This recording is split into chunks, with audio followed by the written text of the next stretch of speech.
Welcome, everybody.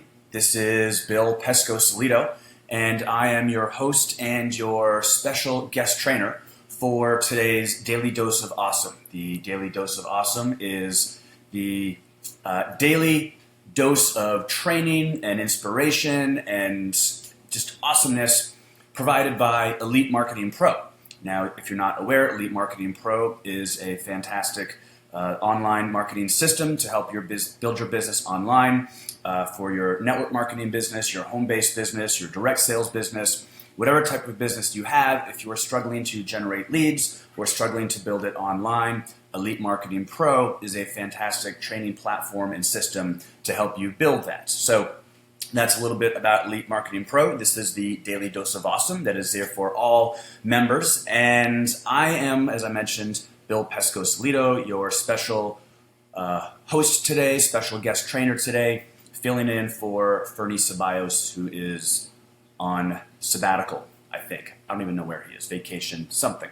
In any case, so I'm excited to be here. I'm thrilled to be here. I'm going to be speaking to you here and training on 5 tips to be more productive in your business. And I'm going to speak with you here for the next 10 or 15 minutes. So just a short burst of awesomeness, hopefully, that you'll get a lot of value of and help you with your business.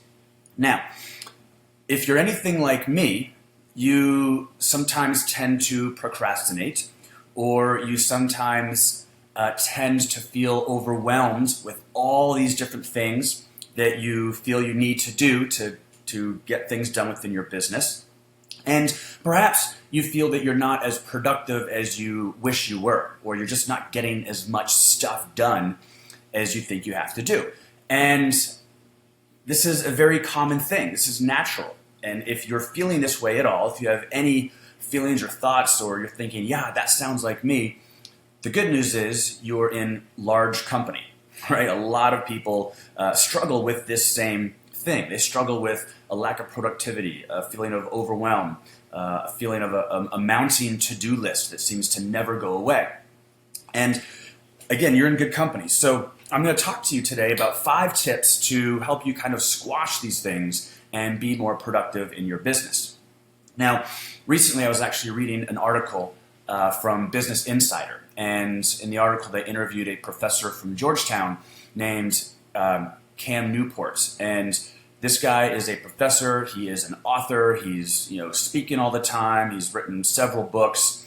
If he's done one thing, he's really mastered his ability to be productive and to get as many things done and still have a good work-life balance.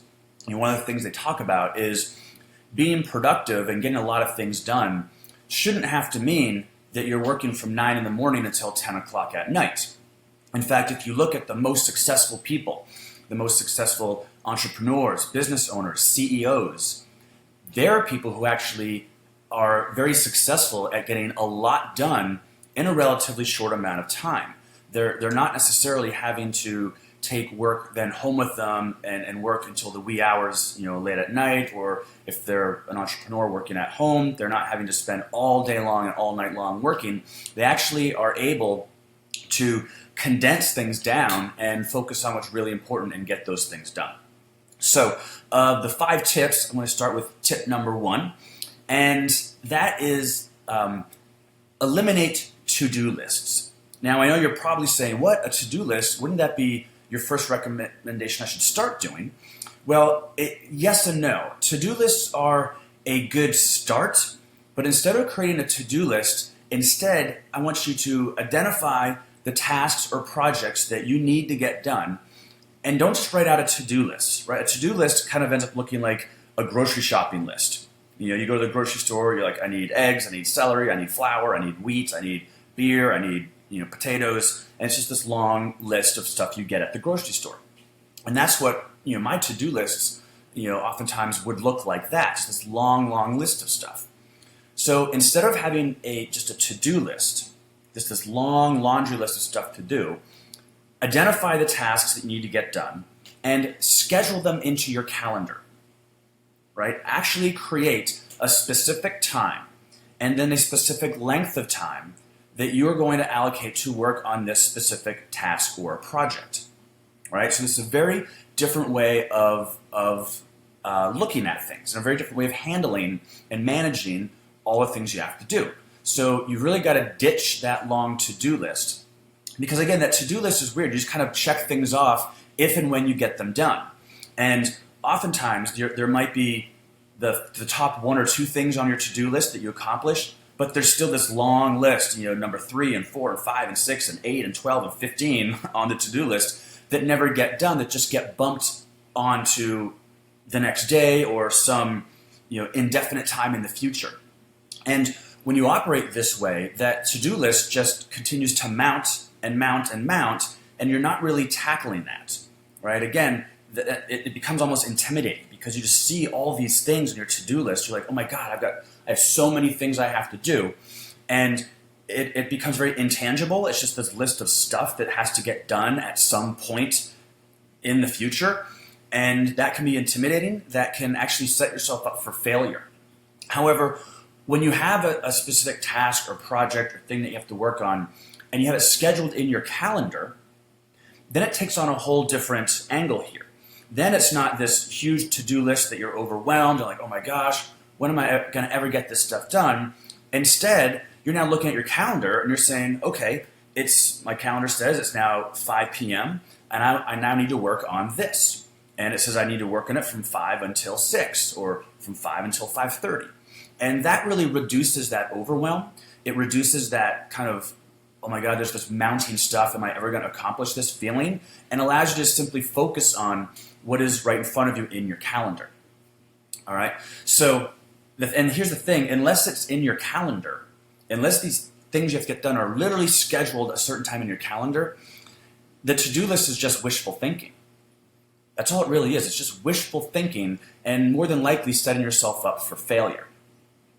So another way to look at it is that if you don't know how long something's going to take you to accomplish, you're also setting yourself up for failure. Because if you haven't scheduled time around it and it's just there, you might not know when it's going to get done or if it's going to get done, and that's another way of setting yourself up for failure. So the beauty of putting it in the calendar too is that if you're like me and you tend to procrastinate things, part of procrastinating is because you're thinking, I have so many things to do, I don't know which one to do, I don't know where to start. And so it becomes easier to, organize your desk, for the 3rd time that day, as opposed to actually diving into the tasks at hand. Well, if it's written in your calendar, this is going to help eliminate procrastination, because now you're not having to sit here and decide, what should I do? How long should I do it for? Which of these things should I tackle first? The calendar is telling you what to do, right? The calendar made the decision for you. So if I look at my calendar and here it is, let's say it's 11 a.m. and my calendar says, write an email to the list, take from 11 to 11:40 and write that email to send to the list. Well, the decision-making process is now done. I don't have to sit here and think, should I do this? Should I do that? What should I do? My calendar's telling me what to do, right? So it's going to eliminate the possibility for more procrastination because there really isn't many decisions for me to make. The decision has been made for me. Does that make sense? You guys get that? It's pretty powerful. Now, the second tip I've got for you is to actually make a plan for the entire week, right? Map out your week. I think one thing that unfortunately unsuccessful people do is they think only about today, and they don't think at all about tomorrow. They don't think at all about any long-term thinking.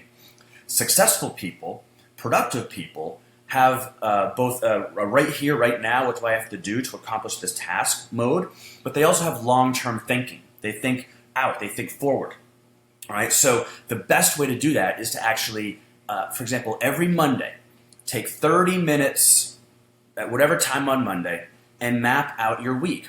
Think about what you want to get accomplished for the week. Think about sort of the bigger picture tasks. Don't just think about, I need to write a blog post, but think maybe bigger things. And literally map out throughout the week the times that you're going to work on these different projects and these different things.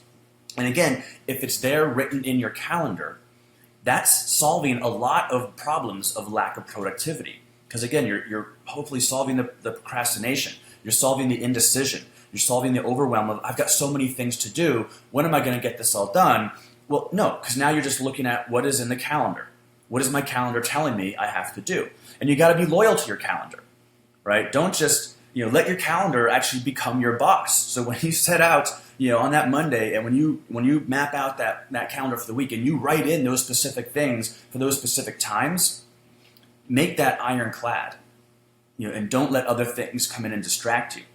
And obviously, when it's in your calendar and it's now that block of time and you're working on whatever, Facebook gone, email gone, phone gone, distractions gone.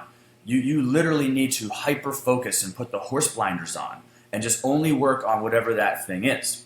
There's plenty of other time for Facebook and email and all that other stuff, right? So don't let those things distract you. Be loyal to your calendar and be dedicated to whatever your calendar is telling you to do, and that's going to improve your productivity quite a bit. Now, the tip number 3, the third tip, is do less things, really. Do very few things, but be great at them. A big part of lack of productivity, a big part of the overwhelm of I got so much stuff to do and so little time, is because you think you have all these things to do. You'll never get all this stuff done. But believe it or not everything is essential. Not all tasks are created equal. Not all things are of the same importance. So you start doing fewer things, you'll become more productive. And you have to stop saying yes to everything. Not everything needs to get done, or at least not by you, and maybe some things don't even need to get done at all.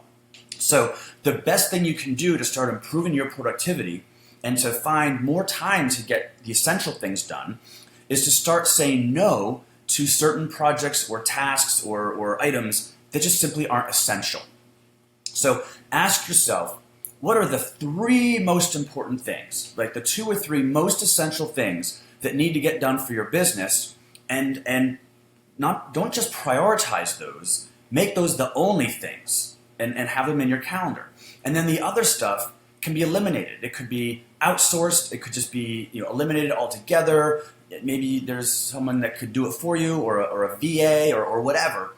But I'm telling you, probably 80% of the things right now that you think you need to get done that are taking your time and bogging you down are not essential things to move your business forward. So now that you've eliminated a lot of things and you've narrowed down what you're going to actually work on to 2 or 3 specific things, dive into those and become really amazing and awesome at doing just those things, because that's how also you can become known for something. That's how you can build a brand, right? If you just hyper focus and get really, really awesome at a couple of things, it's how you can really provide more value into the marketplace, because you haven't spread yourself thin, you haven't watered yourself down, you've become really hyper-focused and really good at a couple things that can make you even better and better at those things, and that's how you can put more value into the marketplace and help build your brand and help more people. Does that make sense? So that was number 3. The number 4 tip for you today is what I call go deep, not wide, or what the professor in this article from Georgetown called shallow work versus deep work. All right, there's basically 2 types of work that we do in any given day. There's shallow work and there's deep work. Now, shallow work would be checking emails, popping into Facebook groups and answering questions or just seeing what's going on in Facebook groups. Shallow work might be attending another training because it's easier for you to attend a training and watch a webinar and watch someone else train than you actually produce something yourself, right? That's the big thing that holds us back. Administrative stuff is another example of shallow work. Emailing back and forth, shuffling emails around, example of shallow work. Looking at your stats, your team stats, your own stats, your blog stats, whatever, that's example of shallow work. Right? This is stuff that's also kind of known as busy work. It kind of falls into this non-essential category. Now, in contrast, we've got deep work. Deep work would be, for example, creating content. Deep work would be emailing your list. Deep work, generally speaking, would be profit-producing activities. Whether maybe you're creating a webinar or you're creating a video sales letter, or you're writing a sales page, or an email follow-up sequence, or doing a video or whatever. Deep work basically is things that will enhance and advance your business. It'll attract more customers to you. It'll move your customers through that customer journey. Or move the prospects, right? Take a prospect from being a prospect to a customer, right? These are examples of deep work. Basically, anything that pushes you, right? Anything that pushes your current abilities to the limit and produces high results and improves your skills, that is deep work. And deep work gets big results. So once you can identify what the shallow work is and really identify what the deep work is and just eliminate the shallow and focus on the deep, you're going to find that you're getting bigger results, more results. You're going to feel much more productive, massive productivity, and you'll actually have more time in the day. You'll have more free time as a result because you've eliminated all this non-essential stuff and this shallow work, and you focused only on what's most important. Now, I'm sure you've probably heard of the author Tim Ferriss. Tim Ferriss, he's the author of the 4-Hour Workweek, and actually he's got a new show on right now on TV, which you may have seen. It's called Be Fearless, or Being Fearless, I think. Anyway, Tim Ferriss has a really cool idea, and this is a tip for you, and you might be like, what? I can't do this, but just listen to me and hear me out. To be more productive and to reduce this clutter and reduce this overwhelm and reduce all this sense of I got a million things to do, try this one thing. Don't check emails for the first 2 hours of your day. Now, if you're anything like me, if you're anything like most people, checking emails might be one of the very first things you do. Same thing checking Facebook. It falls in the same category. You probably, maybe even wake up and you grab your phone, and the first thing you do is open up Facebook or open up your email.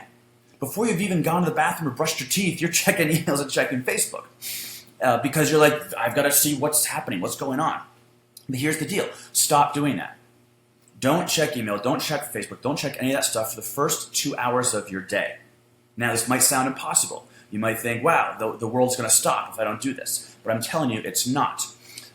It'll end up actually freeing your mind and allowing you to focus on, again, the most important things and not let these little things, these Facebook questions or these emails become a saboteur of what you really need to get done. Now, here's the thing you have to also understand. There are no emergencies on Facebook or that come through an email, right? So no one's drowning. The world isn't crumbling. If there was an emergency, that person would call you. They're not going to email you, right? Emergencies get phone calls. Non-emergencies, you get emails. So free yourself of this desire or feeling this need to have to always check email or have to always check Facebook. You don't have to. Trust me. Believe me, you don't. It can wait. It's not an emergency. Now, lastly, our time is coming to a close here in another minute or two, but the fifth and final tip for you is on how to maximize your time. All right? So the challenge is that I think a lot of times in order to feel productive, we feel like we have to work maybe for 2 or 3 or even 4 hours just straight, like these big, huge blocks of time where we're just like hyper-focused and working away for a long amount of time. But the problem here is that is actually very counterproductive work mode. And from just a brain capacity standpoint and how much you can literally commit bandwidth-wise, studies have shown that if you break your work up into blocks of time, you'll get a lot more done in those blocks than if you had a long stretch of, say, 2 or 3, 4 hours straight where you're trying to do a marathon work session. So for me personally, I like to break things up into a 40-minute block of time. So it's a 40-minute block where I'm just working for those 40 minutes straight on whatever thing I have to work on. And then the key is you've got to take a break, right? You must take a break. If you don't take a break, you kind of ruin this whole, block mode. And very important, your break can't be checking emails, right? Your break can't be hopping into Facebook and seeing what's going on in the Facebook groups, right? Your break should be something like getting up, walking around, going outside, having a cup of tea, maybe a quick walk around the block. A break should be a short, 5, 10, 15 minutes, but it's got to be a break. Has to be completely non-work related. It has to be an actual break from work, because the idea is that after that break, you went right back into a massively hyper-focused 40-minute block, right? So for me, I like to do 40 minutes, 10-minute break, 40 minutes, 10-minute break. It helps with productivity. It helps me get a lot of stuff done, and I think it'll help you as well. So that's what I have for today for you. Those were my 5 tips on how to be much more productive in your business. I hope you enjoyed them. If you do, comment below. We'd love to hear, any ideas that you have as well. So right now, if you liked this and got value, just type 1. Just type the number 1 below. Say 1 means, yep, I liked it, or I got value, or this is helpful. Just type the number 1. And if you have any tips of your own, like what are some things that you do to be more productive, feel free to add those below as well. We'd love to hear your feedback. We'd love to hear your thoughts on what's working for you. So again, type a 1 if you got value from this. Type what your own tips are or your own strategies are for your improved productivity below. And that is going to conclude today's daily dose of awesome for the Elite Marketing Pro community. And again, this is Bill Pescosolido, and we will see you next time. Bye, and thanks for showing up.